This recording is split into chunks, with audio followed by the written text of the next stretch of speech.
On Saturday, July 7, 2007, Plano police officer Dale Wes Hardy was involved in a serious motor vehicle crash while attempting to stop a violator.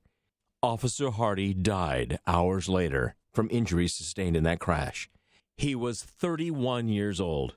Officer Hardy was a 12-year veteran of law enforcement and served as a volunteer firefighter in Howe, Texas. He is survived by his wife, Ashlee, and twin daughters, now 5. On March 26, 2009, Lewisville Fire Department Honor Guard Commander Jim Byers spoke with Mrs. Hardy about her husband's death, the support she received, and the tribute paid to her late husband. I'm Ashlee Hardy, and my husband was Wes Hardy. He was a police officer with the city of Plano. And on July 7th, 2007, he was involved in a motorcycle accident while he was in pursuit of a violator. Unfortunately, resulted in his death.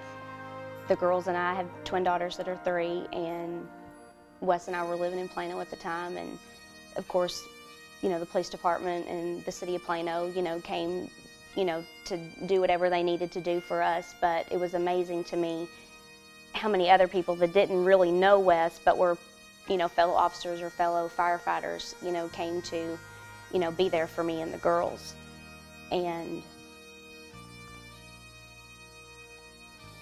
my purpose or my involvement with, such organizations like Guns and Hoses, and then being a part of this symposium, is to let other officers know and let, people that do stand up and do, honor those that have fallen, to let them know how much, myself and the girls and my family and Wes's family greatly appreciated, the things that they did, for me and the girls. The Honor Guard, I knew the Honor Guard was definitely there for me, and I knew that because that was one of my major concerns. I didn't want Wes to be alone. When we left the hospital, I was like, okay, well, I can't leave unless somebody's going to be there with him. And knowing that that is the Honor Guard's job, and knowing that they were going to be there with him 24/7 until he was laid to rest, that peace of mind, knowing that he wasn't going to be by himself. I don't know, it's hard to explain the feeling. It really is. It's gratitude. It's you just get this warm feeling inside, knowing that these people are taking time out of their day. They don't know this person, but they're part of a brotherhood. They're part of, that family. And whatever they can do to honor that person and honor that family, they want people to know. They want people to know that they're not alone, and that it's, they're going to be there from then, they're going to be there forever. You go back and you look at that day, the day of his funeral, and everything that took place, from the very beginning to the very end.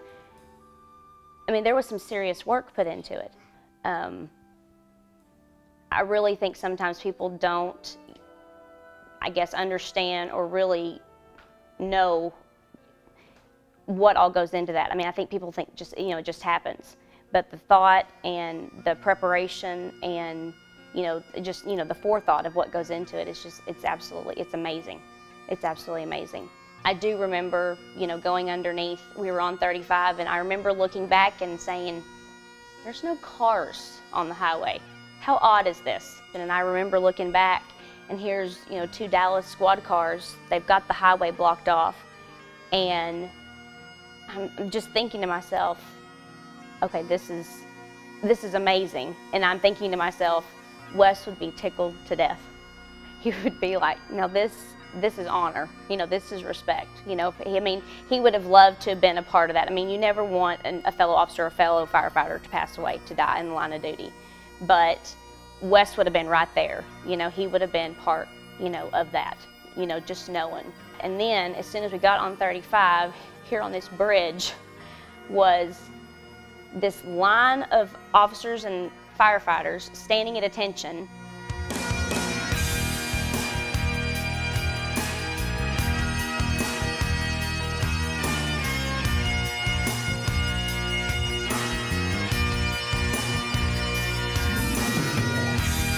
There's these 2 fire trucks. They have their ladders, touching, And then on top of the cab is this guy standing there playing the pipes.